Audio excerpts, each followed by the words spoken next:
सीधा।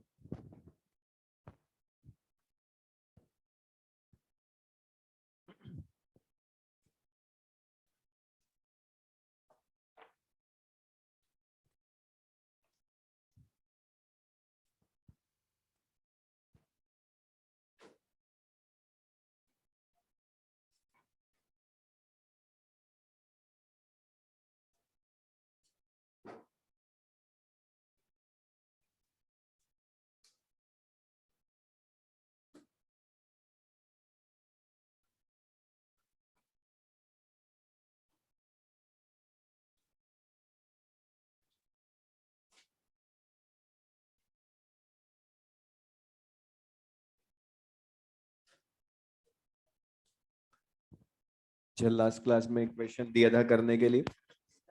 अच्छा, किस किस को याद था क्वेश्चन दिया था ये और फिर भी नहीं किया? तो अब देख लें, जिन्होंने नहीं किया वो देख लो। अब ये आंसर इसका 3.90 होगा। 3.90 आंसर होगा इसका। अच्छा, अब इसमें मैं एक बार और बोल रहा हूँ, क्वेश्चन में था यहाँ पर बोला था जिनके भी अमाउंट गिवन हो, अब वो चाहे मोल हो, मास हो, कंसंट्रेशन हो, उन सब के लिए नेचर चेक करोगे सबसे पहले। और बता यहाँ नेचर चेक करोगे तो बता बेंजोइक एसिड जो हमने दिया था क्वेश्चन, बता ये वीक एसिड है ना, और इसी का बेंजोइट बता इसी का वीक एसिड का सॉल्ट विद स्ट्रॉन्ग बेस है। और weak acid strong base salt, तो बता ये एसिडिक बफर का क्वेश्चन होगा। और एसिडिक बफर होगा तो बता इसमें पीएच का फॉर्मूला लिखोगे। लेकिन बता यहाँ पर कंसंट्रेशन चाहिए ना हमें, लेकिन बता दोनों की कंसंट्रेशंस गिवन है या मासेस गिवन है? और मासेस गिवन है तो पहले कंसंट्रेशन में बदलना पड़ेगा। अच्छा बता मास को नॉर्मेलिटी से ज्यादा इजी मोलैरिटी में चेंज करना है। लेकिन मतलब इन दोनों के वैलेंसी फैक्टर कितने हैं? 1 सोडियम बेंजोइड का भी valency factor 1, total positive charge. Benzoic acid की बेसिसिटी भी 1। तो बता दोनों के वैलेंसी फैक्टर 1 है, और वैलेंसी फैक्टर 1 है तो दोनों की नॉर्मेलिटी एंड मोलैरिटी इक्वल होगी। ये लास्ट क्लास में क्वेश्चन दिया था। अब बता मोलैरिटी लानी है तो इसके लिए नॉर्मेलिटी मोलैरिटी सेम, तो मोलैरिटी का फॉर्मूला ही यूज कर सकते हो, मोल बाय वॉल्यूम। वॉल्यूम खुद ने दिया 2 लीटर सोल्यूशन, लेकिन मतलब मोलैरिटी लाने के लिए मोल है या मासेस हैं दोनों के, तो बता इसको क्या यूज करोगे? Mass in gram upon molecular weight in gram into volume of solution in litre. अच्छा था, यहां से दोनों की मोलैरिटी या नॉर्मेलिटी ला सकते हो अलग से। बोलो, लाना मत, लेंदी हो जाएगा। ओके बता, उसने हमसे मोलैरिटी नहीं पूछी है, पीएच पूछी है। तो बता पीएच का फॉर्मूला ही यूज कर लें एसिडिक बफर का।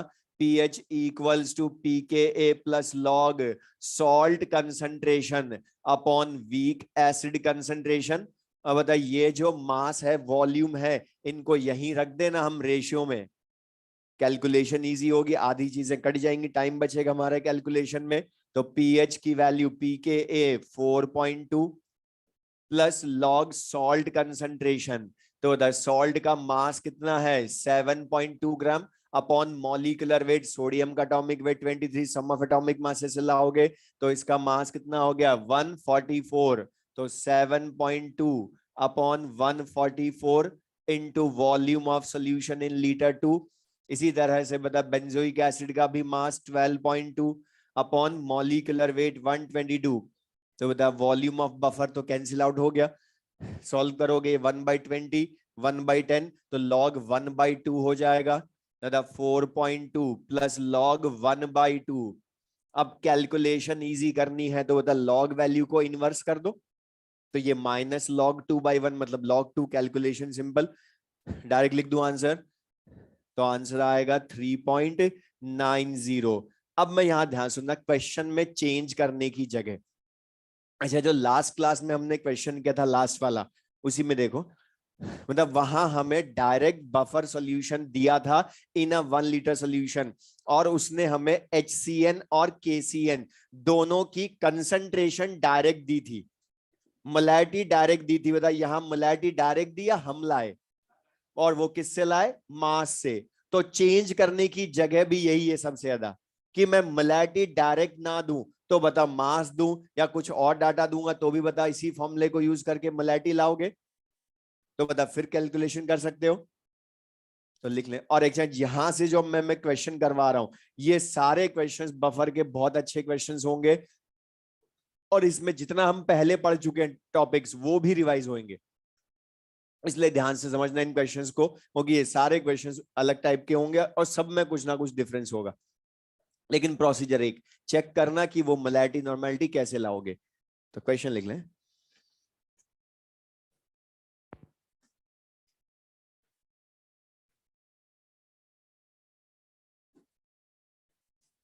Find pH of a solution. Find pH of a solution obtained on mixing. Obtained on mixing. Board पर लिख लें।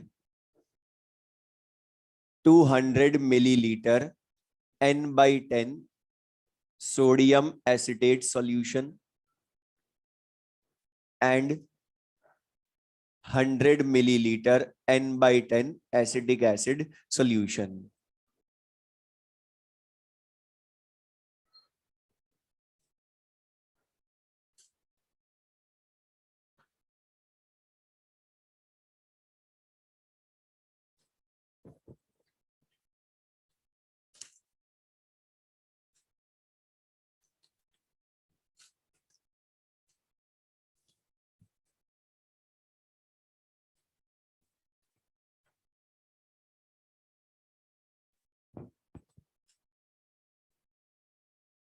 The 200 milliliter N/10 sodium acetate and 100 milliliter N/10 acetic acid solution pKa equals to 5 given है।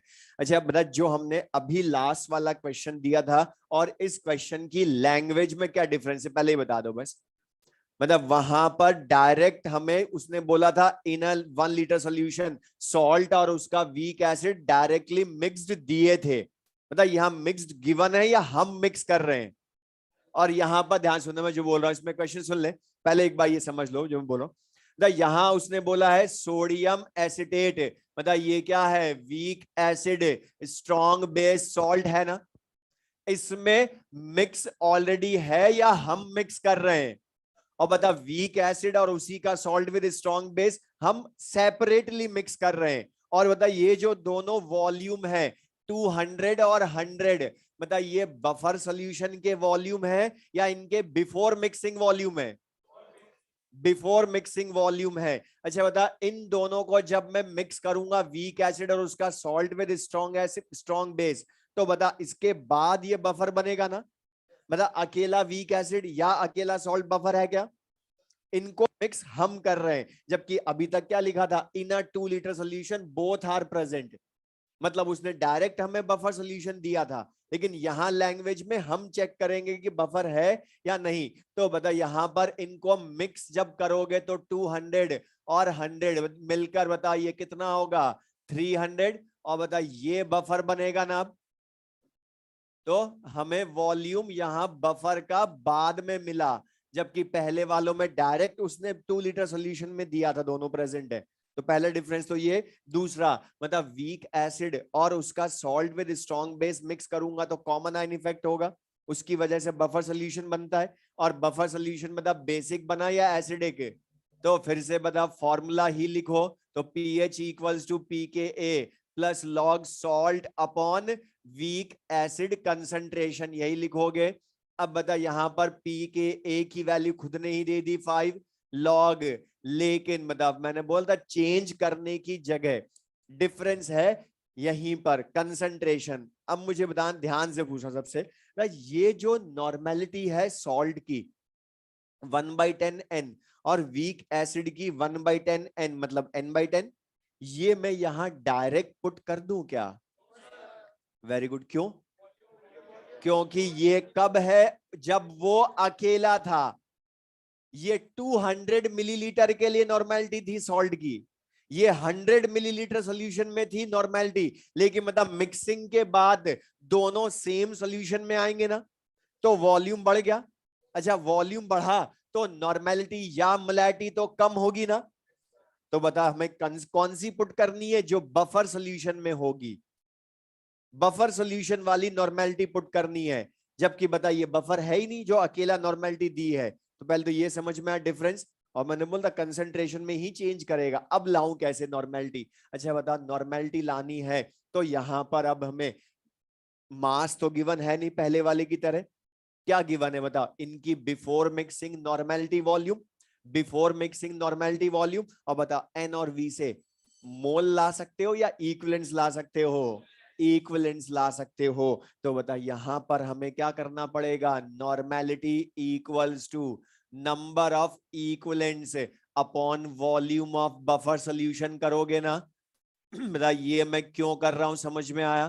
कि normality हमें given नहीं है लेकिन उनके एन और वी गिवन है बिफोर मिक्सिंग, तो उनसे तो नंबर ऑफ इक्विवेलेंट्स ला सकता हूं। लेकिन मतलब अलग से नॉर्मेलिटी लाए या यहीं पुट कर दें? वही पुट करो ना पहले की तरह, रेशियो में हमारा टाइम बचेगा ना। तो बता सॉल्ट के लिए नॉर्मेलिटी N1V1 बोल दूं, पहले वाले number of equivalents N into V तो N1V1 अपॉन V किसका रखोगे बता? बफर का, वो तो कितना है 300 अपॉन इसी तरह से वीक एसिड के N2V2 अपॉन V बफर लिखोगे। अच्छा वाला वॉल्यूम ऑफ बफर पर पीएच डिपेंड करती है क्या? हर बार कट रहा है ना बता वॉल्यूम ऑफ बफर, लेकिन इंडिविजुअल नहीं कट रहे, वॉल्यूम ऑफ बफर पर इंडिपेंडेंट होती है पीएच ऑफ बफर सॉल्यूशन। तो बता वॉल्यूम ऑफ बफर तो हर बार कैंसिल। या बता इस तरह के क्वेश्चन, रुक जा सुन लो। जब भी इस तरह से वीक एसिड और सॉल्ट की बिफोर मिक्सिंग नॉर्मेलिटी वॉल्यूम दिया हो, तो बता आगे से टाइम सेव करने के लिए यहाँ नंबर ऑफ इक्विवेलेंट्स डायरेक्ट भी रख सकते थे ना, N1V1 अपॉन N2V2। कई जगह ये फॉर्मूला भी डायरेक्ट लिखा होता, लेकिन वो है तो क्या एग्जैक्टली कंसंट्रेशन पुट करते ना हम, वो तो V बफर कट जाता है इसलिए N1V1 अपॉन N2V2 हो जाता है। लेकिन बताइए क्लियर सबको? लिख लें अब तो सिंपल सा क्वेश्चन। तो बता pKa की value 5 log N1V1 salt 1/10 into 200, और ये भी 1/10 इंटू 100। तो बता कैलकुलेशन सिंपल सी, log 2 की वैल्यू 0.30, तो pH विल बी 5.30। अच्छा ये बता दें जो एसिडिक बफर सॉल्यूशंस होते हैं इनकी pH क्या ऑलवेज लेस देन 7 ही आती है क्या? मोर देन 7 भी आ सकती है, तो वो तो डिपेंड करती है पीके वैल्यू पर। अब बता दोनों क्वेश्चंस में पीके वैल्यू 7 से बहुत कम था, इसलिए पीएच भी 7 से कम आई।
तो दा ये क्लियर सबको ये? तो क्वेश्चन में यहाँ पर, अच्छा दा यही क्वेश्चन में अगर सुन ले बोर्ड पर लिख लो, इसी का चेंज बोलूं डायरेक्ट।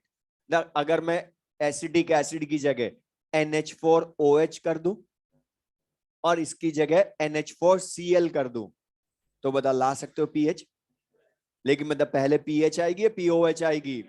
लेकिन मतलब डायरेक्ट ला सकते हो अब तो, pOH equals to pKb plus log N1V1 salt upon N2V2 weak base.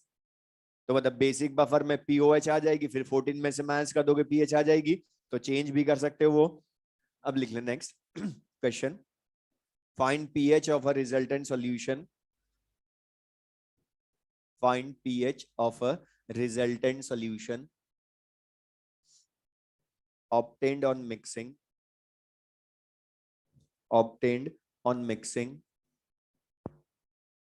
obtained on mixing। Board पर से लिख लें। 200 millilitre n/10, 200 millilitre n/10 acidic acid and 100 milliliter n/10 NaOH.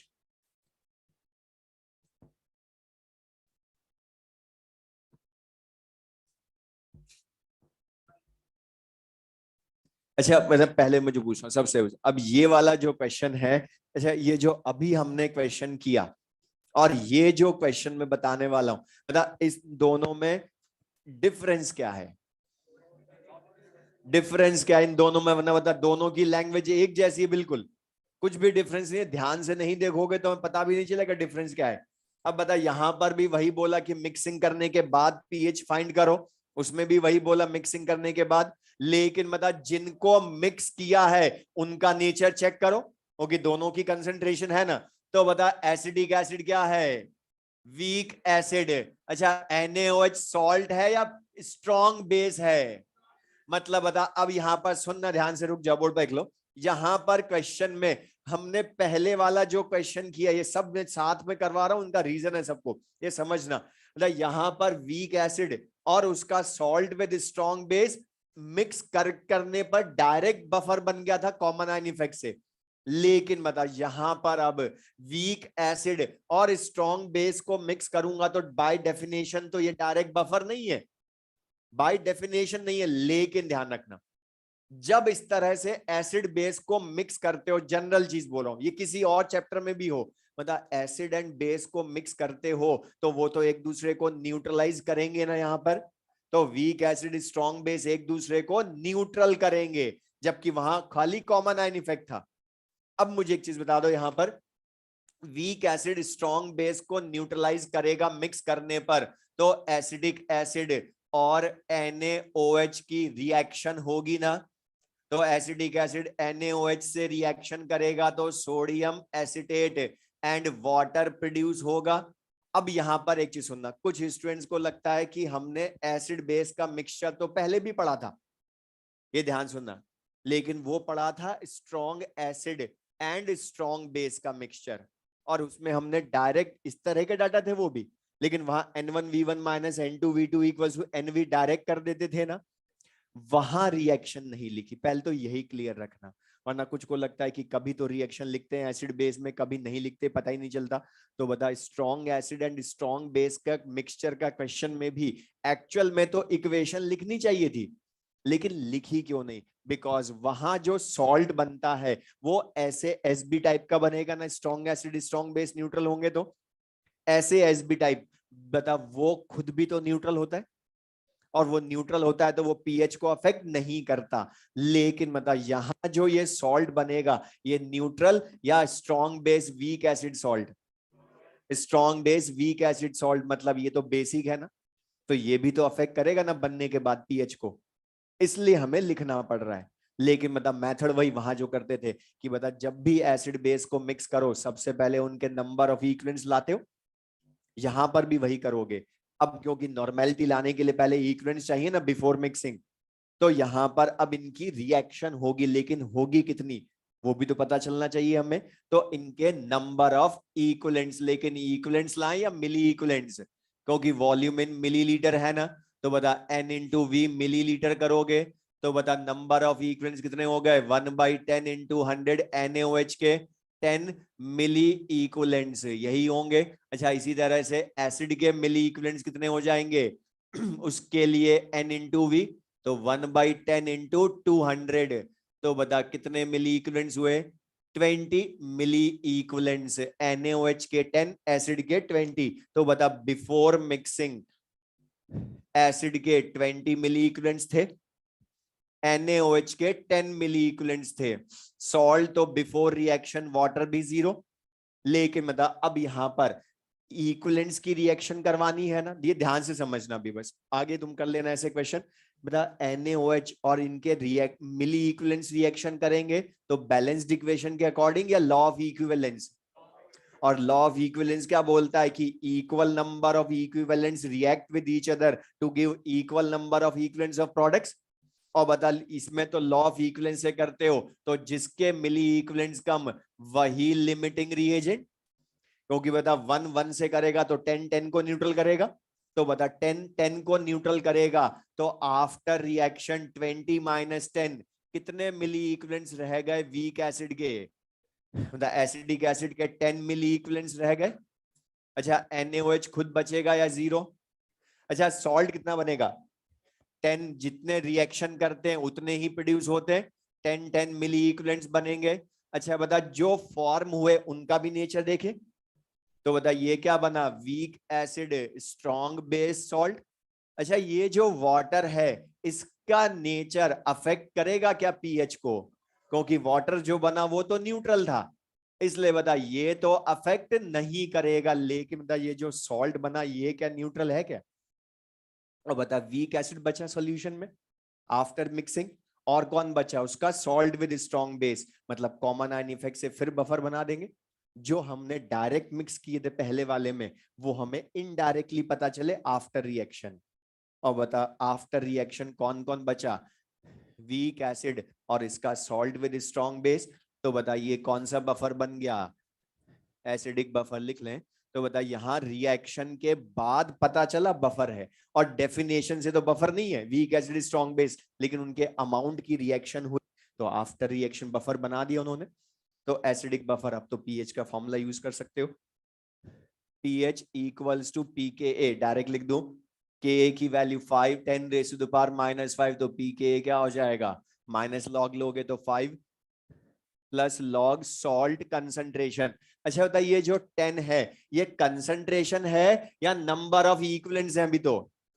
अब बता नॉर्मेलिटी तो number of equivalents upon volume of buffer होती है ना, तो बता मिक्सिंग के बाद बफर सॉल्यूशन का वॉल्यूम तो फिर से कितना हो जाएगा 300, तो यहां पर 300 तो 10 मिली इक्विवेलेंट्स अपॉन 300 लिखोगे, इसके भी 10 अपॉन 300 लिखोगे, और बताइए 10 अपॉन 300 कैंसिल, log 1 0, तो pH इक्वल्स टू 5। और बता इसमें हमारी एक थ्योरी का पॉइंट भी प्रूव हुआ लास्ट क्लास में जो पढ़ा था।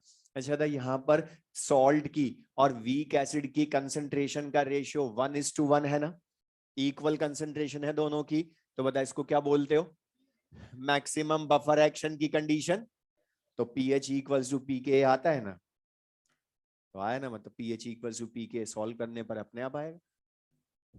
ये समझ में आया सबको?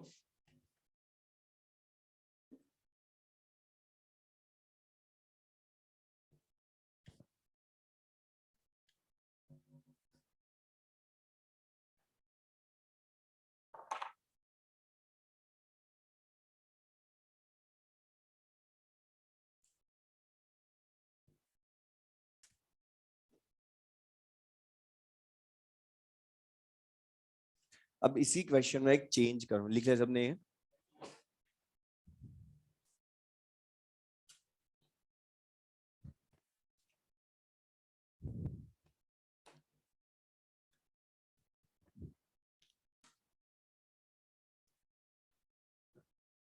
इसी क्वेश्चन में सुन ले, लिखते सेम यही प्रोसीजर से, मतलब वीक एसिड स्ट्रॉन्ग बेस को मिक्स किया इसलिए न्यूट्रलाइजेशन हुआ, तो रिएक्शन लिखी, लेकिन रिएक्शन होती है नंबर ऑफ इक्विवेलेंट्स के अकॉर्डिंग। अच्छा इसी क्वेश्चन में छोटा सा चेंज करता मैं, 100 मिलीलीटर NaOH की जगह 200 मिलीलीटर कर देता बस, और कुछ चेंज नहीं करा, सब कुछ वही प्रोसीजर भी वही रखोगे, लेकिन मतलब 200 रखते ही यहां पर मतलब 200 से मल्टीप्लाई करते तो ये 10 आते या 20 मिली इक्विवेलेंट्स आते, और बता 20 आते तो बता दोनों में से कोई भी बचता या दोनों ही जीरो, और दोनों ही जीरो तो किसके बचते, ओनली 20 मिली इक्विवेलेंट्स सॉल्ट के, मतलब फिर ये किसका क्वेश्चन, बफर का या सॉल्ट हाइड्रोलिसिस का?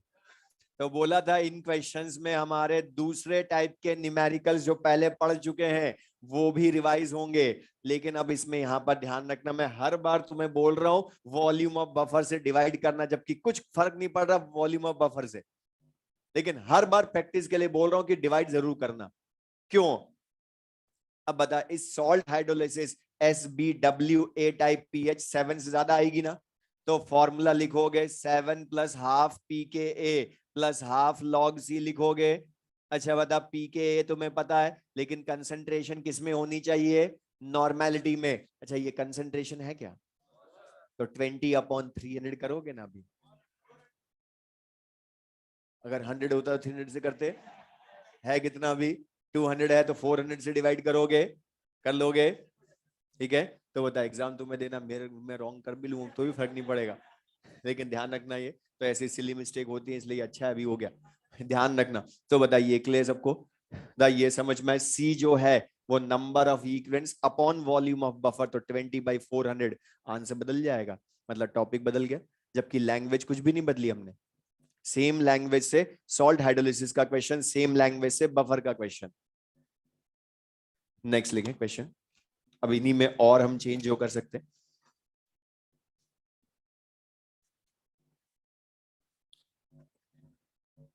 0.3 मोल, 0.3 मोल sodium acetate, 0.3 mole sodium acetate and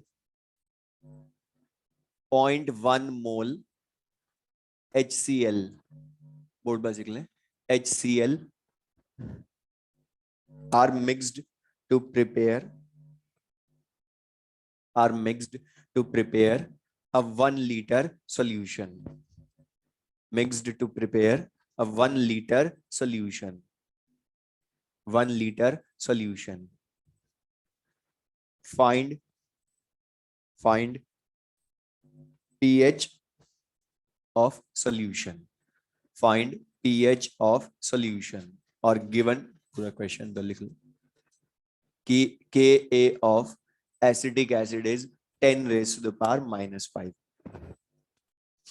Ka of acetic acid is 10 raised to the power -5.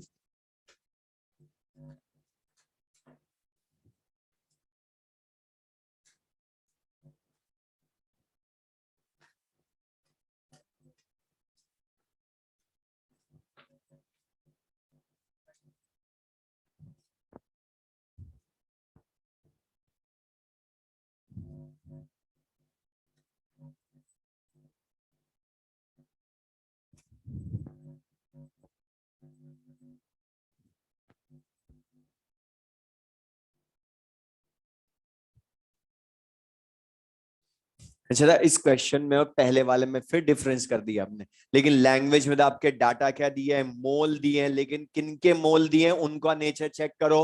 मतलब सोडियम एसिटेट ये क्या है?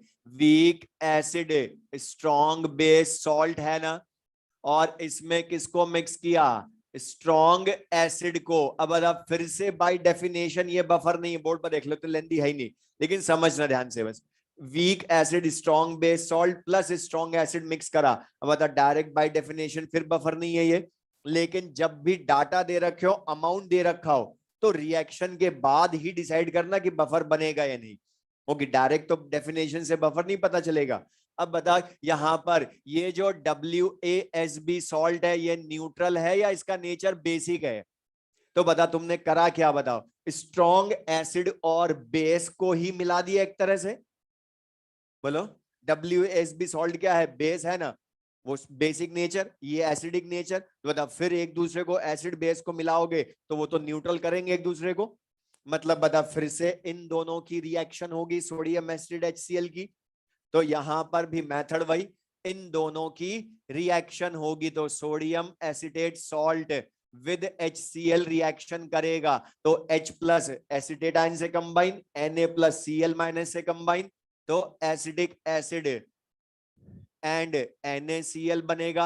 अच्छा ये जो NaCl है ये pH को अफेक्ट करेगा या न्यूट्रल?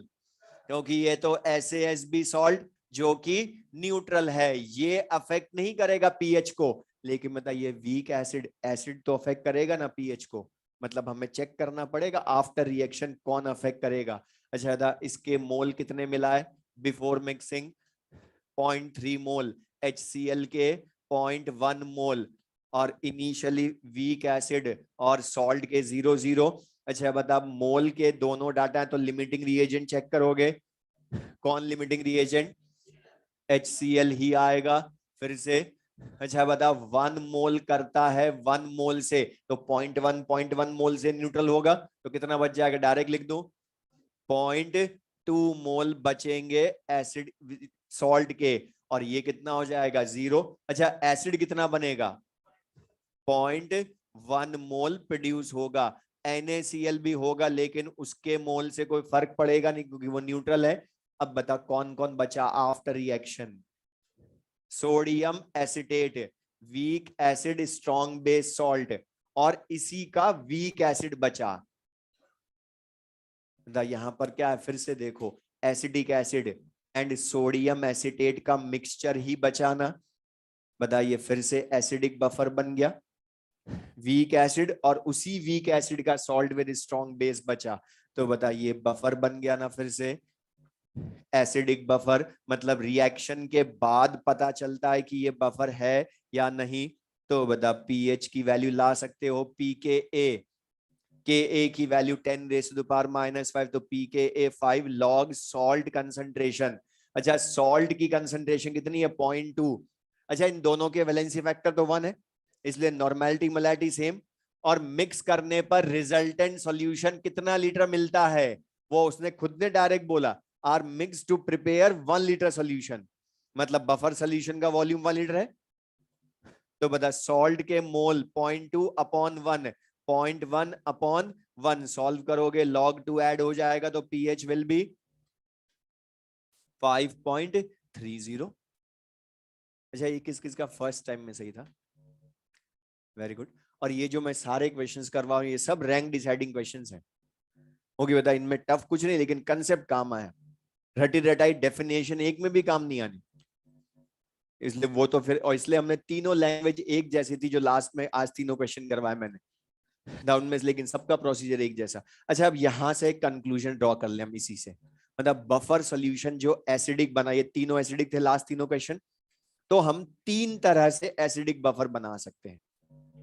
वो कई बार सुनना, क्वेश्चन सुन ले, वो तुम्हें 4 पेयर्स ऑफ इलेक्ट्रोलाइट्स लिख कर दे देगा, सुन ले, और उनके डाटा दे देगा, इस तरह से नॉर्मेलिटी वॉल्यूम दे देगा या मोल दे देगा, और पूछेगा इन चारों में से कौन सा बफर बन सकता है, कौन सा बफर नहीं बना सकता, तो हमेशा उनकी रिएक्शन के बाद चेक करना, बस पीएच मत लाना उसमें, क्योंकि उसने पूछा कौन सा बफर बनेगा, तो बता अगर सॉल्ट और वीक एसिड बचा उसी का, तो डायरेक्ट बोल दोगे ना बफर है। तो यहां पर नोट लिख लें, जो कंक्लूजन हमारे इसी पर बेस्ड, हम 3 तरह के न्यूमेरिकल्स हो गए एक तरह से एसिडिक बफर के, वो मैं समराइज करवा रहा हूं जिससे ध्यान रहेगा आगे से।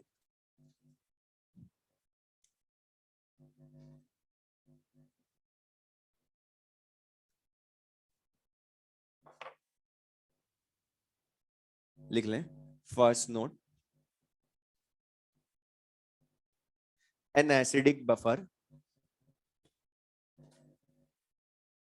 An acidic buffer can be prepared, can be prepared in following 3 ways, in following 3 ways। लिख लें बोर्ड पर से। फर्स्ट तो डायरेक्ट डेफिनेशन वाला, जो आज हमने सॉल्ट और एसिड को मिक्स करा था, सोडियम एसिड एसिडिक एसिड को, तो बता वीक एसिड बाय डेफिनेशन वाला ही, सबसे सिंपल तो कि वीक एसिड और उसी का salt with strong base mix करूं तो बता बफर बन जाता है डायरेक्ट। अच्छा अभी जो सेकंड लास्ट क्वेश्चन था, या ये था क्वेश्चन, बता इसमें वीक एसिड और स्ट्रॉन्ग बेस को मिलाने पर भी बफर बनाना, लेकिन बता वीक एसिड और स्ट्रॉन्ग बेस को मिलाने पर क्या हमेशा बफर बनेगा क्या, कब बनता है, जब बता वीक एसिड के इक्विवेलेंस बेस से ज्यादा हो, तो बता हम क्या लिखेंगे यहां पर, कब बन सकता है, when weak acid equivalence greater than strong base equivalence. बोलो ये जो सेकंड वाला क्या है बताइए, समझ में, और ये क्वेश्चंस को देखकर समझ में आएंगे ये वाले कंक्लूजन। ओके तो न्यूमेरिकल को देखकर हमने कंक्लूजन बनाए कि वीक एसिड के इक्विवेलेंट्स 20 सॉल्ट के इक्विवेलेंट से स्ट्रॉन्ग बेस से ज्यादा थे, तो बता बफर बना। थर्ड बता जो अभी लास्ट वाला क्वेश्चन था उसमें वीक एसिड स्ट्रॉन्ग बेस था, सॉल्ट स्ट्रॉन्ग एसिड मिला है, और सॉल्ट भी कौन सा था, WaSb टाइप सॉल्ट, तो WaSb टाइप सॉल्ट और स्ट्रॉन्ग एसिड को मिक्स करें तो बफर बन जाता है ना। लेकिन हमेशा बफर बनता है या जब सब सॉल्ट के इक्विवेलेंट ज्यादा हो, सॉल्ट के इक्विवेलेंट ज्यादा थे 0.3 उससे 0.1 से, तो यहां पर भी क्या बोलेंगे, when salt equivalents greater than strong acid equivalents.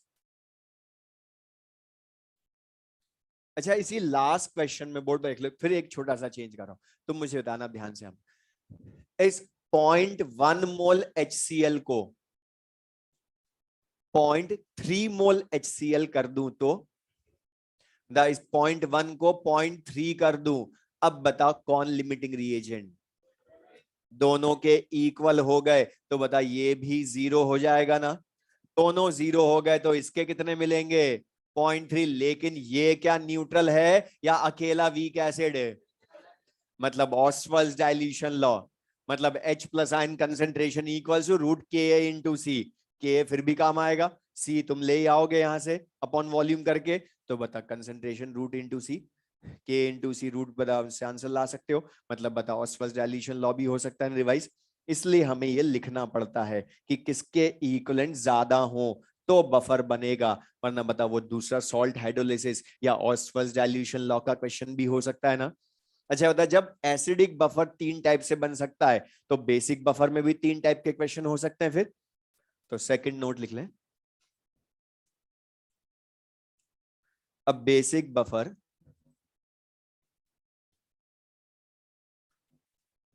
Second note लिख लें। अब basic buffer can be prepared by या in following 3 ways, can be prepared in following 3 ways. अब ये तुम बता दो, इसी को देखकर तुम बता सकते हो। अच्छा, पहला तो डेफिनेशन वाइज ही बनेगा, लेकिन डेफिनेशन के अकॉर्डिंग किसको मिलाओगे बताओ, बोलो, वीक बेस और उसी का सॉल्ट विद स्ट्रॉन्ग एसिड, तो बता weak base plus SaWb salt. लेकिन द सेकंड में किसको मिलाओगे, वीक बेस के साथ स्ट्रॉन्ग एसिड, लेकिन किसके इक्विवेलेंट ज्यादा हो, वीक बेस के ज्यादा हो स्ट्रॉन्ग एसिड से, तो यहां भी बेसिक बफर बन जाएगा। या थर्ड टाइप का न्यूमेरिकल, सॉल्ट के और स्ट्रॉन्ग बेस का मिक्सचर, लेकिन वो सॉल्ट कौन से टाइप का होगा वो भी फिक्स है, SaWb टाइप सॉल्ट और स्ट्रॉन्ग बेस। अच्छा, SaWb टाइप सॉल्ट और स्ट्रॉन्ग बेस रिएक्शन क्यों करेंगे, क्योंकि बताया SaWb बताया एसिडिक है ना। अब बेस को मिलाओगे तो सॉल्ट के इक्विवेलेंट्स अगर स्ट्रॉन्ग बेस से ज्यादा हुए तो बता रिएक्शन हो जाएगी। तो बेसिक बफर एसिडिक बफर पर 3 टाइप के क्वेश्चन, और ये जो लास्ट वाले 2 हैं ये इनडायरेक्ट बफर बन रहे। ये समझ में आया सबको ये। तो बता, मैं ये जो बीच बीच में बोल रहा हूं कि ये चेंज होगा तो तुम कर लोगे जरा सा छोटा सा चेंज, तो वो ध्यान भी रखोगे किसके लिए हाँ कर रहे हो, ठीक है।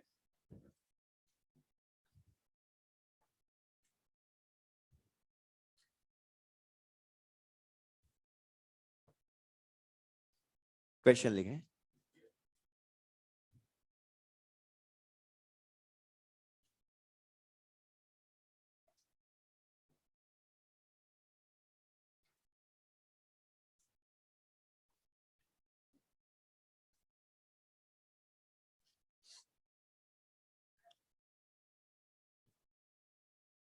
अब 1 लीटर बफर सोल्यूशन, अच्छा हमने बोलता मोस्टली तो कभी बफर सोल्यूशन लिखता नहीं है कि वो बफर है, लेकिन कभी कभी लिख भी देता है। तो अब 1 litre buffer solution contains, 1 litre buffer solution contains, board पर से लिख लें, 0.2 m NH4Cl and 0.2 m NH4OH, 0.2 m NH4Cl and 0.2 m NH4OH in bracket लिख लें बोर्ड पर से, 0.2 m NH4Cl and 0.2 m NH4OH in bracket Kb equals to 10 raised to the power minus 5.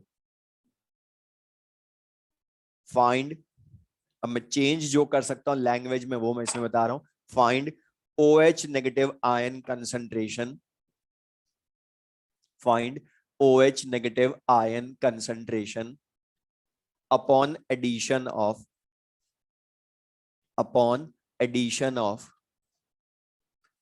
अब इसमें 3 क्वेश्चंस हैं एग्जाम में, उनमें से 3 में से किसी एक को पूछेगा ऐड करने पर।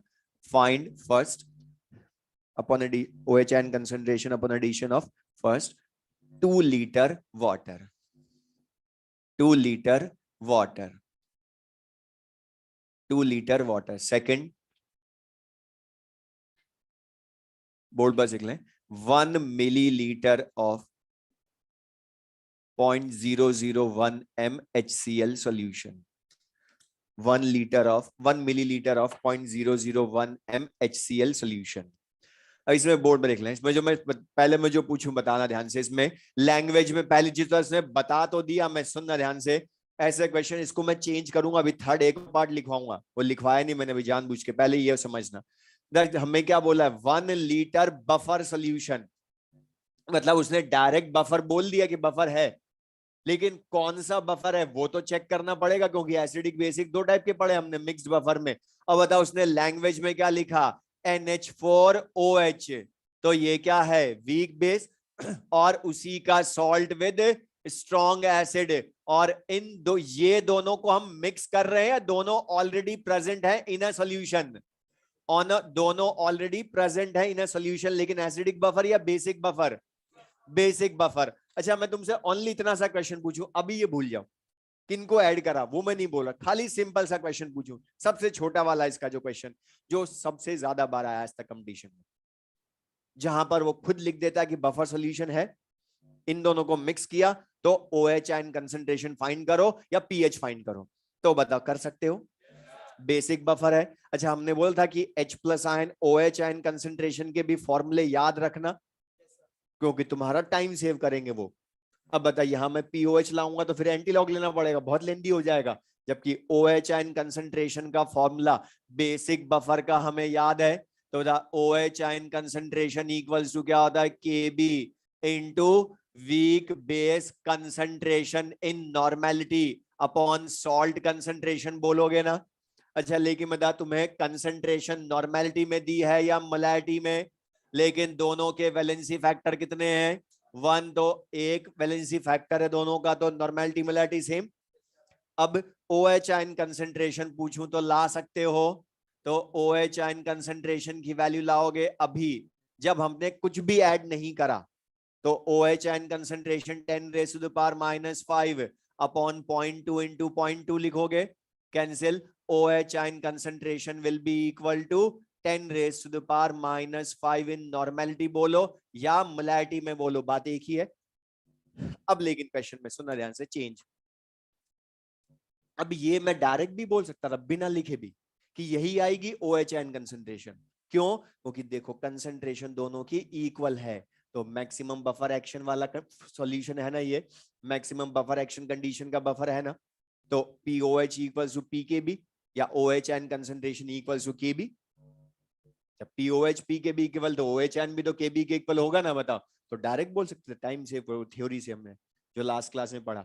अब लेकिन यहां पर मुझे बताओ, हमने वाटर ऐड किया इस बफर सॉल्यूशन में, 1 लीटर बफर सॉल्यूशन में हमने वाटर ऐड किया, तो बताओ वाटर ऐड करना मतलब डाइल्यूशन, और बता डाइल्यूशन से पीएच अफेक्ट होती है क्या बफर की, थ्योरी में लिखवाया था, बोलता न्यूमेरिकल में यूज करवाएगा वो, बस हमें याद आ जाए डाइल्यूशन से पीएच नहीं बदलती, क्योंकि कंसंट्रेशन दोनों की सेम रेशो में बदलती है, इसलिए रेशो में फिर कट जाएगी वो, हम लास्ट क्लास में पूरा सॉल्व करके बता चुके हैं, pH old pH new same आती है, तो अब डायरेक्ट लिखे, टाइम सेव करने के लिए तो लिखाया था वो। तो बता यहाँ पर कंसंट्रेशन जो है वो क्या रहती है, कांस्टेंट रहती है, और कांस्टेंट का मतलब जो पहले थी वही रहेगी, तो बता न्यू भी कितनी होगी, 10⁻⁻5 ही रहेगी, तो बता पहले वाला ही आंसर क्यों हो गया, समझ में आई है, 2 लीटर वाटर में, क्योंकि डाइल्यूशन से पीएच बदलती नहीं है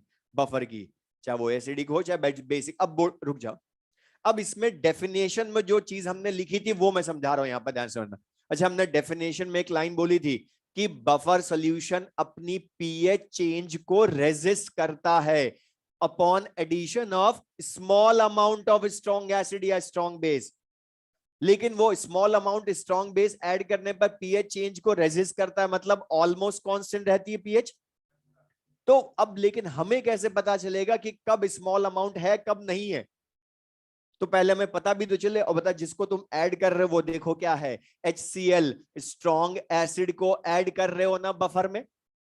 तो बता, स्ट्रॉन्ग एसिड का अब स्मॉल अमाउंट है या नहीं, वो भी तो लाना पड़ेगा मुझे पहले। अब ये समझना ध्यान से कि स्मॉल अमाउंट कैसे बोलेंगे, कब नहीं बोलेंगे। तो स्मॉल अमाउंट है या नहीं, तो उसके लिए इसके मोल लाओ। अच्छा, मोलैरिटी वॉल्यूम दी है, तो मोलैरिटी इक्वल्स टू N/V, तो मोल इक्वल्स टू M/V भी तो बोल सकता हूं। जैसे नंबर ऑफ इक्विवेलेंट्स N/V बोलते हो, तो मोल M/V। लेकिन वॉल्यूम यहां किस में होता है, लीटर में। तो बता, मोलैरिटी कितनी है, 10⁻⁻³ लेकिन वॉल्यूम लीटर में या मिलीलीटर में है, क्योंकि 1 मिलीलीटर है ना, तो अपॉन 1000 क्यों करा, समझ में आया? होगी M/V, यहां से मोल लाओगे, इसमें पुट करोगे M/V लीटर। तो बता कितने मोल आए HCl के, 10⁻⁻⁶ मोल हमने HCl के डिसॉल्व किए ना बफर में। अच्छा था, ये 10⁻⁻6 मोल अब नेग्लिजिबल है या नहीं, ये चेक करना पड़ेगा। ये स्मॉल अमाउंट है भी या नहीं। स्मॉल अमाउंट का मतलब जो ऑलरेडी उनका अमाउंट है उनके रेस्पेक्ट में ये नेग्लिजिबल है या नहीं। तो बताओ 10⁻⁻6, ये 0.2 m का मतलब 0.2 मोल इन 1 लीटर है ना इन दोनों के। जब 0.2 मोल के रेस्पेक्ट में 0.00000001, मतलब बहुत ज्यादा है, नेग्लिजिबल। तो बता पीएच बदलेगी या सेम रहेगी, ऑलमोस्ट सेम रहेगी। तो ये क्या है, अभी नेग्लिजिबल है। और नेग्लिजिबल है तो बता OH आयन कंसंट्रेशन क्या रहेगी, कांस्टेंट ही रहेगी ना। और कांस्टेंट रहेगी तो फिर से OH आयन कंसंट्रेशन वही हो जाएगी जो पहले थी। अब एग्जाम में इनमें से कोई एक क्वेश्चन पूछेगा, बस हमें थ्योरी के पॉइंट को यूज करवाया, न्यूमेरिकल में ये समझ में आया। अब लेकिन एक और थर्ड मैंने बोलता, ये दो समझ में आएंगे तो थर्ड समझ में आएगा, समझना ध्यान से। ये मैंने नहीं लिखवाया पार्ट, लेकिन अब लिखवा रहा हूं, बोर्ड पर देख लो। मैं इसी में चेंज कर दूं, मैं बोलूं 1 litre of 0.1 m HCl is added. अब मैंने बोला 1 लीटर ऑफ 0.1 m HCl अलग से बोलूं, इस बफर में मिलाया। तो बता 1 litre of 0.1 m HCl negligible है या नहीं, वो लाने पड़ेंगे। मोलैरिटी इंटू वॉल्यूम से फिर से लाऊं, जैसे ये करा हमने यहां पर। तो बता M/V करूं तो मोलैरिटी 0.1, वॉल्यूम खुद ने ही लीटर में दिया है 1। तो बता ये कितने मोल हुए HCl के, 0.1 मोल HCl है। अब मुझे बता ये 0.1 मोल इन 0.2 मोल के रेस्पेक्ट में नेग्लिजिबल या हाफ मिला दिए उसके, मतलब बता 50% मोल मिला दिए जितने थे उनके। तो बता अब ये तो नेग्लिजिबल नहीं हो सकते। अब तो ये रिएक्शन में पार्टिसिपेट करेंगे, अब ये अपना इफेक्ट शो करेगा। यहां तो नेग्लिजिबल थे स्मॉल अमाउंट, तो वो स्मॉल अमाउंट का मीनिंग क्लियर है। कैसे कंपैरिजन करोगे, जो अमाउंट ऑलरेडी है उनसे कंपेयर करो। मतलब 0.1 मोल इन 0.2 मोल का तो 50% है, तो ये नेग्लिजिबल नहीं है। तो ये नॉट नेग्लिजिबल, और नेग्लिजिबल नहीं है तो स्ट्रॉन्ग एसिड को जब बफर में मिलाओगे तो ये रिएक्शन करेगा। अब इसको कंज्यूम कौन करेगा बताओ, इसको कंज्यूम कौन करेगा, एसिड को बेस करेगा। अब बता बेस कौन सा इनमें से, ये सॉल्ट बेस है क्या, वो सॉल्ट तो एसिडिक है, SaWb सॉल्ट, तो सॉल्ट से रिएक्शन नहीं करेगा, इससे करेगा, बेसिक से करेगा ना। ये वीक बेस है तो क्या हो गया, है तो बेसिक ही ना। तो बता रिएक्शन किसकी हो गई, पूरी चीज सुन लो। अब आंसर कैसे लाओगे यहां पर। अब बता, अभी तक तो बफर था पहले अकेला, इन दोनों में कोई इफेक्ट नहीं पड़ा, इसलिए आंसर पहले वाली OH आयन कंसंट्रेशन हो गई। अब कैसे लाऊंगा, तो यहां पर ध्यान रखना, जब बफर में किसी स्ट्रॉन्ग एसिड या स्ट्रॉन्ग बेस को मिला दो और उसके मोल नेग्लिजिबल ना हो, तो ये चेक करना वो किससे रिएक्शन करेगा उनमें से। क्योंकि बता स्ट्रॉन्ग एसिड है इसलिए बेसिक सॉल्ट, बेसिक NH4OH से करेगा, मतलब इनके न्यूट्रलाइजेशन ही होंगे ना फिर से, NH4OH प्लस HCl, और न्यूट्रलाइजेशन होगा तो रिएक्शन लिखनी ही पड़ेगी, NH4Cl प्लस H2O। अब यहां ध्यान सुनना, अच्छा था, ये बफर में तुम एसिड मिला रहे हो ना, तो बता मिलाने के पहले ही NH4OH के 0.2 मोल पर लीटर प्रेजेंट है ना सॉल्यूशन में। अच्छा सॉल्ट के भी तो 0.2 मोल पर लीटर प्रेजेंट है, तो बता ये दोनों पहले से प्रेजेंट है आपके, वाटर नहीं है क्योंकि वो तो न्यूट्रलाइजेशन पर बनेगा। लेकिन बता सॉल्ट इस एसिड के भी कितने मोल मिला दिए तुमने, 0.1 मोल। मतलब बता यहां पर फिर से लिमिटिंग रिएजेंट का क्वेश्चन हो गया यहां पर। अब बता लिमिटिंग रिएजेंट फिर से कौन, HCl। अच्छा 0.1 इसके 0.1 को न्यूट्रल करेंगे तो ये कितना रह जाएगा, 0.1 मोल। और ये क्या बचा, वीक बेस बचा ना, HCl के 0। अच्छा ये कितना बनेगा, 0.1 बनेगा, 0.2 तो ऑलरेडी है, 0.1 और जाकर बनेगा, तो बता कितने हो गए, 0.3 मोल हो गए। अच्छा वाटर के लिखें चाहे ना लिखें कोई फर्क पड़ेगा क्या, इसलिए छोड़ो। तो बता 0.3 मोल। लेकिन ये क्या है अब बताओ, weak base strong acid salt. मतलब बता फिर से ये दोनों बफर बनाएंगे ना आपस में, बोलो। तो यहां रिएक्शन के बाद भी बफर रहा। और अब इसके लिए तुमसे पूछी है OH आयन कंसंट्रेशन, तो बता OH ion concentration equals to KB into salt concentration upon weak base upon salt concentration, यही फॉर्मूला पुट करोगे। लेकिन वीक बेस की कंसंट्रेशन क्या लिखोगे आपके, 0.2 या 0.1। अच्छा लेकिन बता बफर सोल्यूशन का वॉल्यूम कितना होगा, 2 लीटर, क्योंकि बताइए 1 लीटर भी तो मिला दिया ना एक्स्ट्रा तुमने, 1 लीटर पहले से था, तो बता 2 लीटर हो गया। तो यहां पर लिख लें, तो बता वीक बेस 0.1 अपॉन 2, लेकिन इधर कितना होगा 0.3 अपॉन 2, तो बफर सोल्यूशन का वॉल्यूम तो फिर कट गया यहां भी। लेकिन OH आयन कंसंट्रेशन पहले से चेंज हो जाएगी आपके 3.3 into 10 raise to the power -6 N। और ये जो कंसंट्रेशन आई देखो, पहले वाली 10 रेज़ टू द पावर -5 थी ना, मतलब उसका ऑलमोस्ट 10 टाइम्स कम हो गई। तो 10 टाइम्स तो कंसिडरेबल वैल्यू है ना, इसलिए बता स्ट्रॉन्ग एसिड मिलाया तो हमने लिखा था ना, does not change significantly upon addition of small amount. लेकिन मतलब ज्यादा अमाउंट मिला दोगे तब तो बफर की पीएच भी बदलती। और एक चीज बोलना, ये जो जितने भी क्वेश्चंस करवा रहा हूं ये सब मैं करवा रहा हूं आज, इसलिए बोल रहा इन क्वेश्चंस को आज ही रिवाइज करना, क्योंकि ये तभी समझ में आएंगे, क्योंकि हर चीज में कुछ ना कुछ अलग। और इसमें मैंने एक में ही 3 क्वेश्चन पूछ लिए।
तो H2SO4 लेते बता बैलेंस्ड इक्वेशन मोल के अकॉर्डिंग करते, तो फिर बता H2SO4 लेते या तो उसको हाफ H2SO4 लिखते या इधर डबल करते मोल। लेकिन हमें NH4OH के में मिलाया है तो NH4OH के अकॉर्डिंग करोगे फिर, लेकिन बस बैलेंस्ड इक्वेशन फिर आंसर बदल जाएगा क्योंकि वो 2 मोल न्यूट्रल करेगा। तो देख ले यहाँ पे ध्यान से, इस क्वेश्चन में ये चीज क्लियर सबको, तो ध्यान से चेक करना, अगर बफर सोल्यूशन में किसी को ऐड किया तो वो वाटर को ऐड कर रहा है या स्मॉल अमाउंट को ऐड कर रहा है। और स्मॉल अमाउंट चेक कैसे करोगे वो समझ में आया, मोलैरिटी इनटू वॉल्यूम से चेक करना पड़ेगा। और नेग्लिजिबल नहीं हुए तो फिर वो किससे रिएक्शन करेगा ये भी चेक करोगे। अब ये वाले जो क्वेश्चंस हैं इन्हीं की सबसे सिंपल लैंग्वेज, सबसे छोटा क्वेश्चन जो मैं करवाने वाला हूं आगे, जो इनिशियली प्रेजेंट था बफर में, मतलब यहां 0.2 मोल थे ना, दोनों में चेक कर लो। वैसे भी वो दोनों के रेस्पेक्ट में अगर अलग अलग भी हो तो जो कम वाला उससे चेक करना, क्योंकि कम वाला हुआ तो फिर तो वही खत्म हो जाएगा ना। सिंपल सर, डायरेक्ट ने पहले वाला निकालना ही नहीं है, टाइम वेस्ट होएगा। ठीक है, क्वेश्चन लिख लें। 40% acidic acid, 40% acidic acid is neutralized by 40% acidic acid is neutralized by KOH. 40% acidic acid is neutralized by KOH. Find pH after neutralization. Find pH after neutralization. pH after neutralization, or given Ka of acetic acid is 10 raised to the power minus 5. Ka of acetic acid is 10 raised to the power minus 5. अभी यहां पर सुनना, ये short data ये competition में बहुत बार आया है। अच्छा, इसमें सुन लें, न्यूट्रलाइजेशन की जगह दूसरा वर्ड बोल रहा हूं, वो भी मिलेगा, टाइट्रेशन। क्योंकि प्रैक्टिकली जब एसिड बेस का न्यूट्रलाइजेशन करते हैं तो उस प्रोसेस को बोलते हैं टाइट्रेशन। तो वो 40% टाइट्रेशन बोल दे, या न्यूट्रलाइजेशन बोले, या इक्विवेलेंस बोले, तो भी मतलब यही है सबका। अच्छा था, यहां पर उसने लैंग्वेज में पढ़ो क्या बोला है, एसिडिक एसिड न्यूट्रलाइज्ड होता है बाय KOH। मतलब बता है तो फिर से न्यूट्रलाइजेशन का क्वेश्चन जो अभी हमने किए, तो सबसे पहले इनकी इक्वेशन ही लिखोगे ना। तो एसिडिक एसिड और KOH एक दूसरे को न्यूट्रल करेंगे तो potassium acetate salt and water produce होगा ना। तो बता है तो फिर से वही क्वेश्चन जो अभी हमने किए, वीक एसिड स्ट्रॉन्ग बेस का मिक्सचर है। लेकिन अब यहां पर इसमें देखो ध्यान से, हमें इसने कुछ भी डाटा नहीं दिया, एक भी डाटा नहीं दिया। पहले वालों में तो बता एसिड की बेस की कंसंट्रेशन वॉल्यूम या मोल देता था ना। सुन ले, इसमें ध्यान से सुनना, इस तरह के क्वेश्चंस में जहां परसेंटेज में बोल दे या फ्रैक्शन बोल दे। अच्छा, 40% न्यूट्रलाइजेशन का मतलब क्या है, इसका जितना इनिशियल अमाउंट था उसका 40% न्यूट्रल कर दिया। लेकिन इसका इनिशियल अमाउंट था कितना, कंसंट्रेशन थी कितनी, लिख कर नहीं दी। तो मैं उसको 100 मान सकता हूं या C मान सकता हूं। तो मैं C मान रहा हूं, सुनना ध्यान से। 100 भी ले सकता हूं, परसेंटेज है इसलिए, लेकिन C इसलिए ले रहा हूं क्योंकि कई बार वो खुद बोल देगा कि 0.1 N acidic acid is neutralize 40%, तो उसका बता C मान लो। वैसे इसका कुछ फर्क पड़ेगा नहीं कितना भी मानो, लेकिन C मैं जानबूझ के बता रहा हूं क्योंकि वो 0.1 0.2 कंसंट्रेशन भी देगा, फिर हम उससे कंफ्यूज होते हैं कि इसका क्या करें हम। तो C मान ली हमने जनरल कंसंट्रेशन। अब बता इसने क्या लिखा है कि 40% acidic acid is neutralized by KOH। तो बता पहले लिमिटिंग रिएजेंट चेक करना पड़ेगा ना हमें। अब बता लिमिटिंग रिएजेंट किसको बोलोगे, एसिड को या KOH को। होगा इसने लिखा ना एसिड 40% ही न्यूट्रल होता है बाय KOH, मतलब KOH जो है वही लिमिटिंग रिएजेंट होगा। तो लिमिटिंग रिएजेंट इज KOH। अच्छा, 40% न्यूट्रल हो गया तो आफ्टर 40% न्यूट्रलाइजेशन एसिड कितना बचेगा, इनिशियल का 60% ही बचेगा, मतलब C का 60% बचेगा। और C का 60% क्या लिखोगे, C इंटू 60/100। अच्छा, KOH बचेगा क्या, अच्छा सॉल्ट कितना बनेगा, जितना परसेंट न्यूट्रल हुआ वही बनेगा। अच्छा, वाटर को तो छोड़ो, उसको लिखना ही नहीं हमने, काम का है नहीं वो।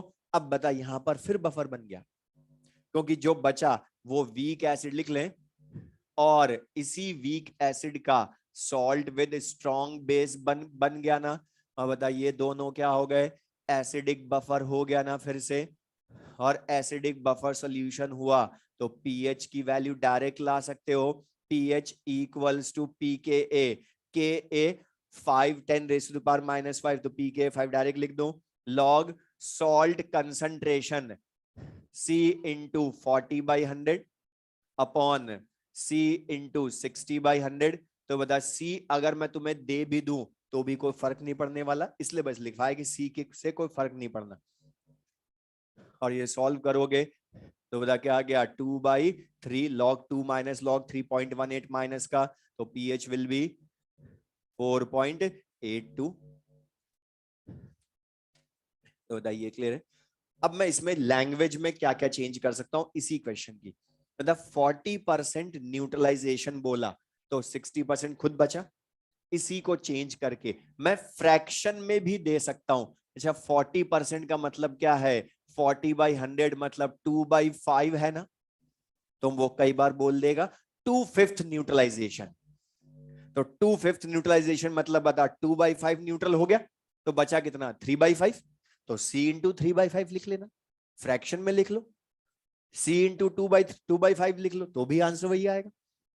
या मैं बोलूं हाफ न्यूट्रलाइज्ड होता है 50%, तो बता C into half, C into half 50% consume होगा तो 50% बचेगा भी तो सही। लेकिन थर्ड क्वेश्चन बता, मैं बोलूं इसी क्वेश्चन में acidic acid is completely neutralized by KOH, completely neutralize, तो बता दोनों बचेंगे या दोनों जीरो, कौन बचेगा फिर, सॉल्ट। तो फिर ये सॉल्ट हाइड्रोलिसिस का क्वेश्चन हो जाएगा, मतलब बता फिर पुराना काम में ले सकते हैं, इसलिए ध्यान समझना। तो बता ये क्लियर सबको ये।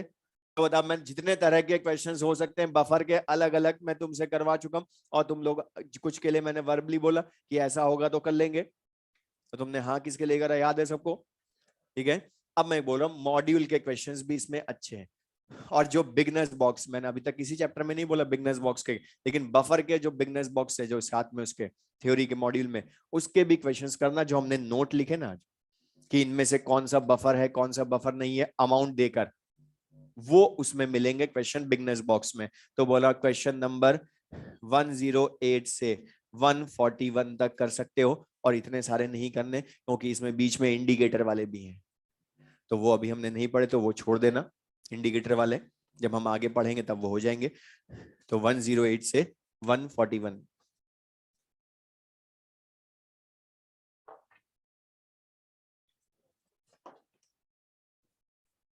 तो बताइए क्लियर सबको ये।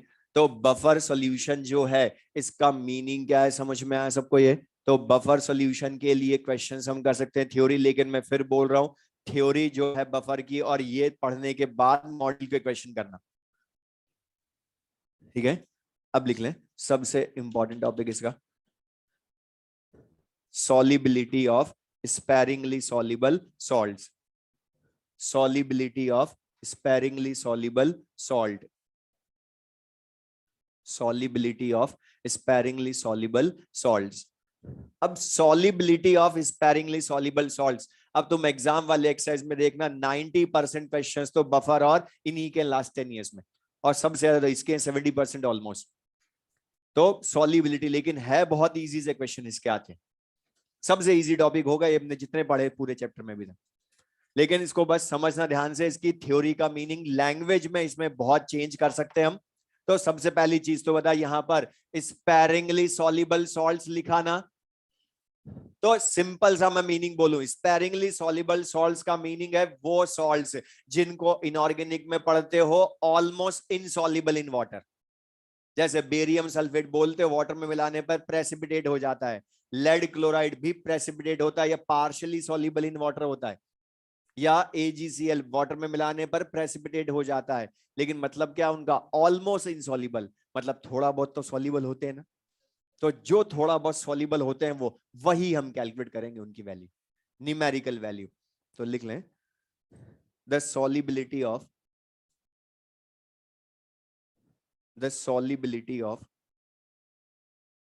sparingly soluble salts, the solubility of sparingly soluble salts in water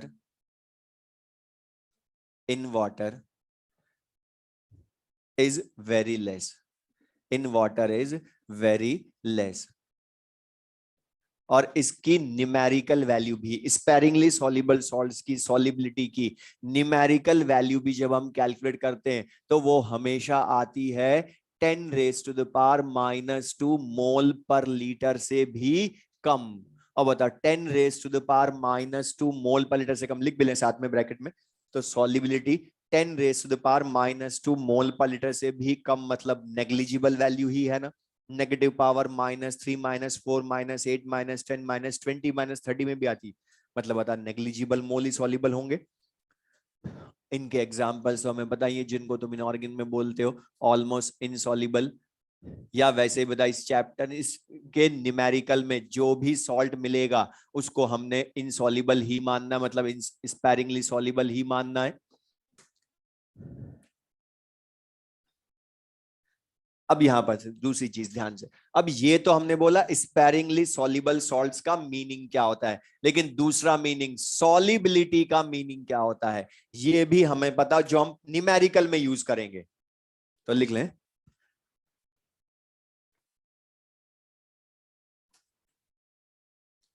solubility represents the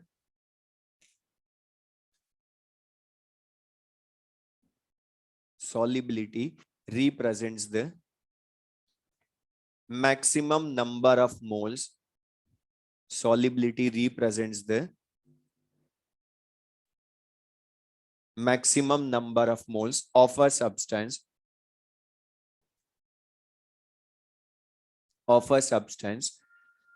that can be dissolved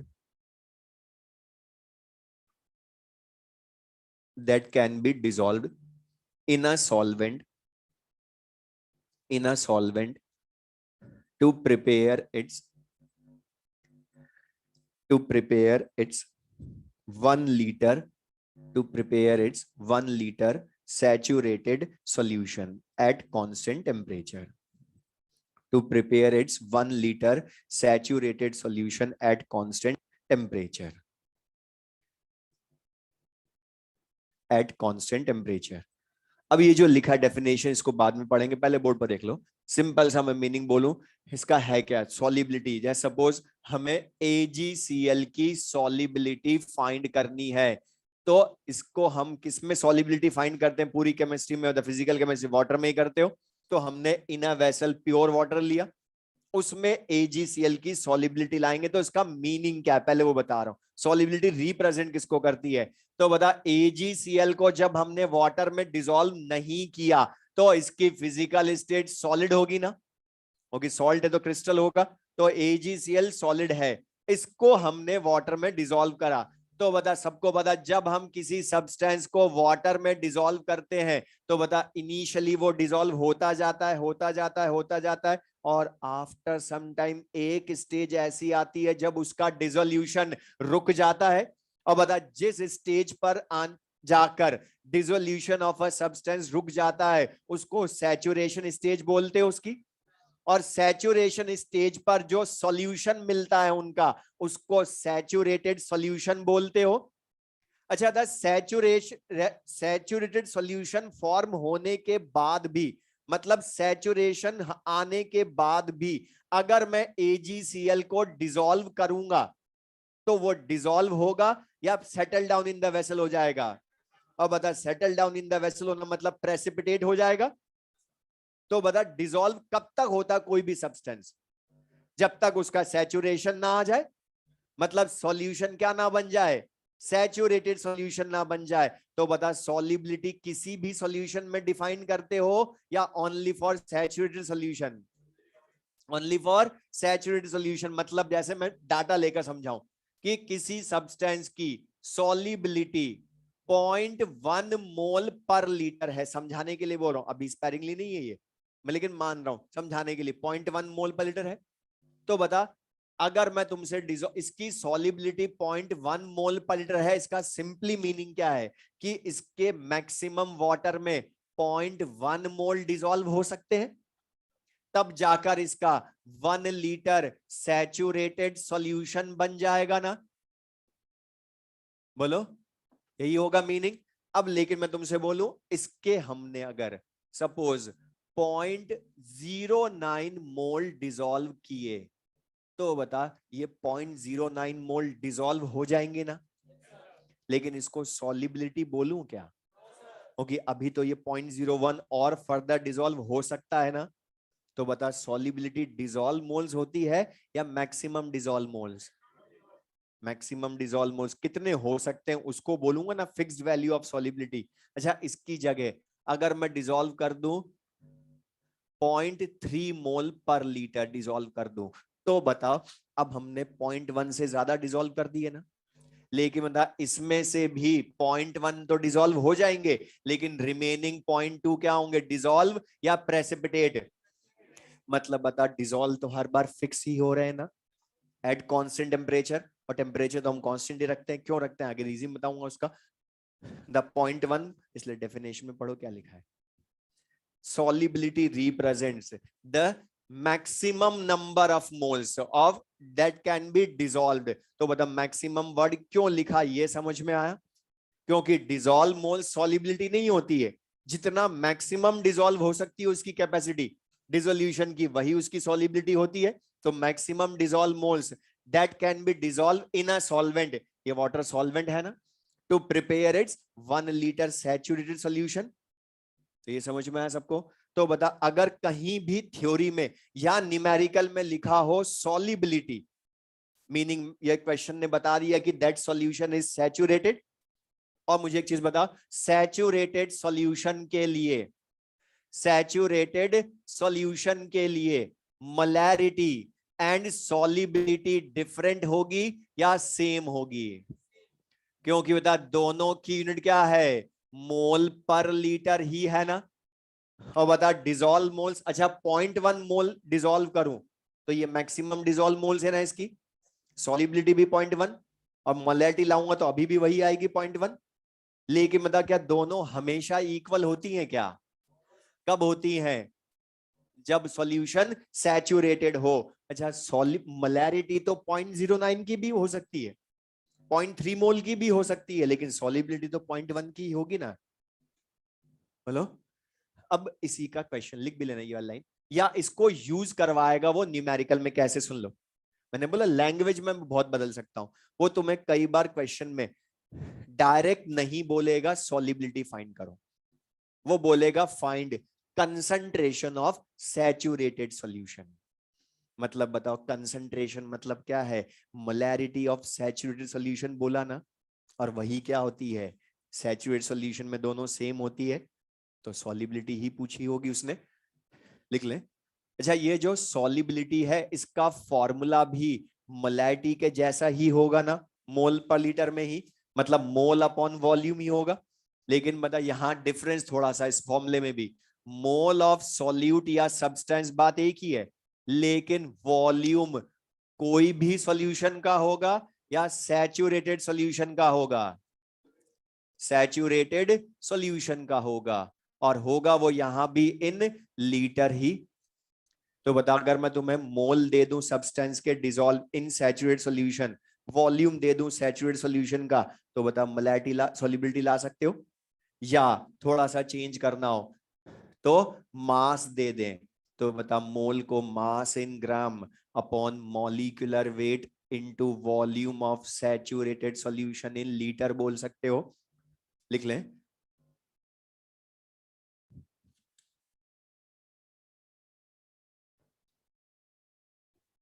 अच्छा तो यहाँ जो ये सॉलिबिलिटी है दोनों में, इसकी यूनिट मोल पर लीटर ही है ना।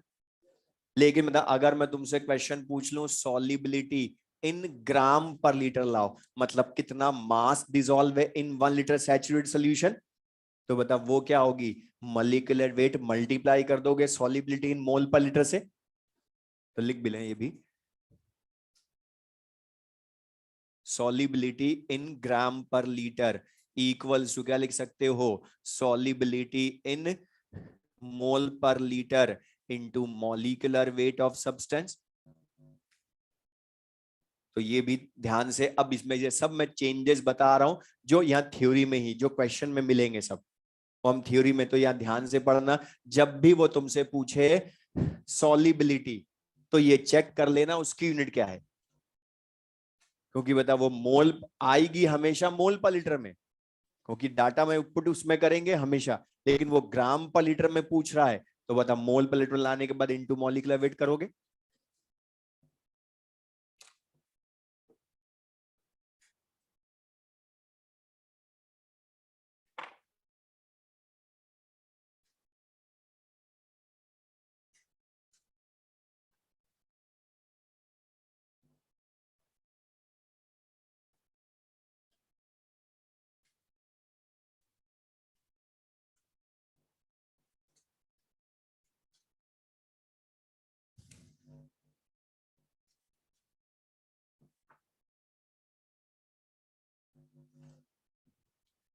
अच्छा, अब ये तो हमने बता दिया सॉलिबिलिटी का मीनिंग क्या होता है। Solubility defined only for saturated solution. Solubility में चेंज क्या क्या कर सकते हैं वो हमने बताया, लेकिन अब मेन चीज, इसको कैलकुलेट कैसे करते हैं प्रैक्टिकली। थियोटिकली मीनिंग भी बता दिया कि मैक्सिमम डिसॉल्व मोल्स इन 1 लीटर सैचुरेटेड सॉल्यूशन, लेकिन एग्जैक्टली इसको कैलकुलेट कैसे करेंगे, एक्सपेरिमेंट करके प्रैक्टिकली। तो ये सबको पता कि जब भी सॉलिबिलिटी फाइंड करते हो तो with the help of solubility product ही करते हो। अब इसका एग्जैक्टली मीनिंग क्या है वो भी हमें पता, तो लिख लेना है इसी में solubility product KSP। Solubility product KSP। अच्छा था, सॉलिबिलिटी जब सैचुरेटेड सॉल्यूशन के लिए डिफाइंड है तो KSP जिससे सॉलिबिलिटी लाएंगे वो भी किसके लिए होगा, defined only for saturated solution. दूसरी चीज बता, यहां पर ये KSP हम बोलते हैं सॉलिबिलिटी प्रोडक्ट, बट ये सबको ध्यान है एक्चुअल में होता तो इक्विलिब्रियम कांस्टेंट है। तो बता डिपेंड किस पे करेगा, ओनली अपॉन टेम्परेचर। लिखो, वो भी बताएंगे क्यों ओनली अपॉन टेम्परेचर। लिखो, KSP is defined, KSP is defined only for saturated solution. KSP is defined only for saturated solution, and KSP is defined only for saturated solution, and it depend only upon temperature, and it depend only upon temperature. It depend only upon temperature. Next point लिखें। अब इसको define कैसे करते हैं, उसका main reason या saturated solution का exact meaning practically. Theoretically तो हम बोलते हैं वो सॉल्यूशन जिसमें फर्दर सॉल्ट डिसॉल्व नहीं हो सकता, सिंपल सा मीनिंग तो ये है, लेकिन एग्जैक्टली प्रैक्टिकली मीनिंग क्या है, तो लिख लेना next point. The solution in which undissolved and dissolved and dissolved part undissolved and dissolved part undissolved and dissolved part of a substance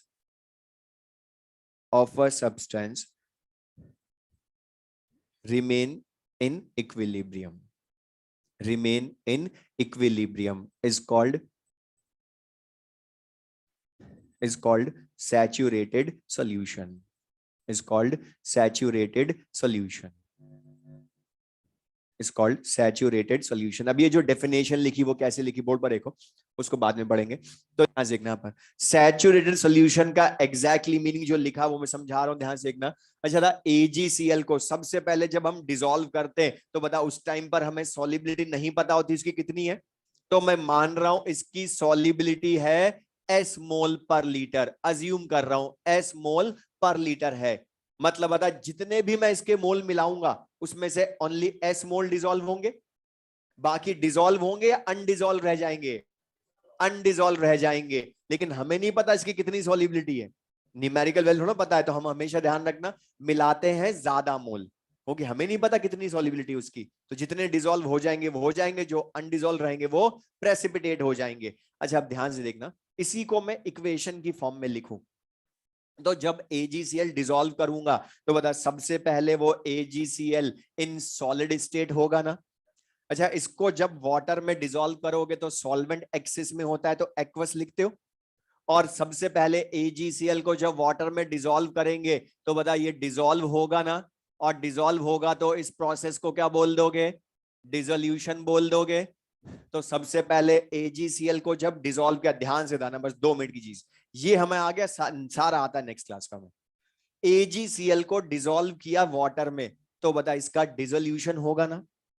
अच्छा बता, जो AgCl डिसॉल्व हो जाएगा वो सॉलिड स्टेट में रहेगा या अपना एक्वस सॉल्यूशन बना लेगा, एक्वस सॉल्यूशन बना लेगा। मतलब बता वो AgCl सॉलिड लिखूं या एक्वस, एक्वस। मतलब सबसे पहले डिसॉल्व होता है सॉल्ट तो एक्वस सॉल्यूशन बनाता है अपना, मतलब फिजिकल स्टेट बदल गई, अब वो लिक्विड हो गया ना एक तरह से एक्वस। तो पहले सॉलिड था, जो डिसॉल्व हो गया वो एक्वस। अच्छा डिसॉल्व होता जाएगा, लेकिन तुम ज्यादा मोल मिलाओगे तो बता जितनी सॉलिबिलिटी होगी उतना ही तो डिसॉल्व होगा ना AgCl वाटर में। मतलब बता जितना AgCl सॉलिड डिसॉल्व करेंगे वाटर में, जितना मिलाएंगे, सॉरी, जितना AgCl मिलाऊंगा, क्या वो सारा AgCl एक्वस बनाएगा क्या? जितनी इसकी सॉलिबिलिटी होगी उतना ही तो एक्वस सॉल्यूशन बनेगा। अच्छा बताओ, ज्यादा मोल मिला दूंगा तो जो डिसॉल्व नहीं हो पाया वो एक्वस सॉल्यूशन बनाएगा या वापस से AgCl सॉलिड में ही आ जाएगा? मतलब वो डिसॉल्व या प्रेसिपिटेट? तो बता जब डिसॉल्व नहीं हो पाया वो प्रेसिपिटेट होगा ना, तो बता इस प्रोसेस को क्या बोलूं, डिसोल्यूशन या प्रेसिपिटेशन? प्रेसिपिटेशन बोलोगे तो बता ये प्रेसिपिटेशन ऑफ सॉल्ट होगा।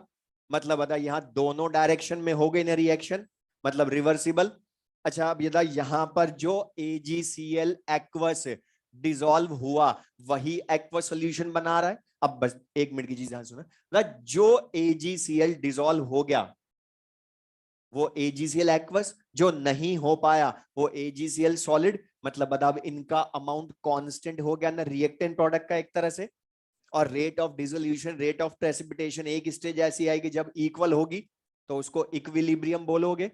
और बता इक्विलिब्रियम पर ये जो AgCl सॉलिड है और AgCl एक्वस है, इनका अमाउंट बदलेगा या मैक्सिमम हो गया? बस जितना डिसॉल्व होना था वो हो चुका, जितना अनडिसॉल्व रहना था वो रह चुका, मतलब मैक्सिमम डिसॉल्व मोल्स ही है ना वो। और बता यहाँ पर ये जो AgCl सॉलिड है ये डिसॉल्व पार्ट को शो कर रहा है या अनडिसॉल्व पार्ट को? अनडिसॉल्व पार्ट को। और ये AgCl एक्वस डिसॉल्व पार्ट को शो कर रहा है। अच्छा बता तो यहां पर क्या हुआ, सैचुरेशन आ गया ना। और सैचुरेशन में क्या है बता, डिसॉल्व पार्ट और अनडिसॉल्व पार्ट एक दूसरे के साथ इक्विलिब्रियम में। लेकिन एक चीज यहां पर अभी और होगी, क्यों? अच्छा ये क्या है AgCl, ध्यान सुनना, ये एसिड है, बेस है या सॉल्ट है? और सॉल्ट बता अपने एक्वस सॉल्यूशन में है। और हमने पढ़ा स्टार्टिंग से salts in their aqueous solution behaves as strong electrolyte. लेकिन बता AgCl सॉलिड को स्ट्रॉन्ग इलेक्ट्रोलाइट बोलूं क्या? क्योंकि वो एक्वस नहीं है, तभी तो सॉलिड रहा वो। बता ये स्ट्रॉन्ग इलेक्ट्रोलाइट, तो बता ये मॉलिक्यूल में रहेगा या 100% आयंस में ब्रेक? 100% आयंस में ब्रेक। तो मुझे ध्यान से बताना, बता जो AgCl डिसॉल्व हो गया वो AgCl एक्वस मॉलिक्यूल में मिलेगा या ओनली उसके आयंस मिलेंगे? क्योंकि ये मिलेगा कैसे, ये तो स्ट्रॉन्ग इलेक्ट्रोलाइट हो गया जो AgCl एक्वस है, वो तो 100% ब्रेक हो जाएगा आगे।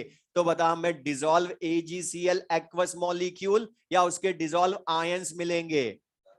तो बता एक्चुअल इक्विलिब्रियम किस में होता है, AgCl सॉलिड मॉलिक्यूल में और सिल्वर और क्लोराइड आयंस में होगा ना।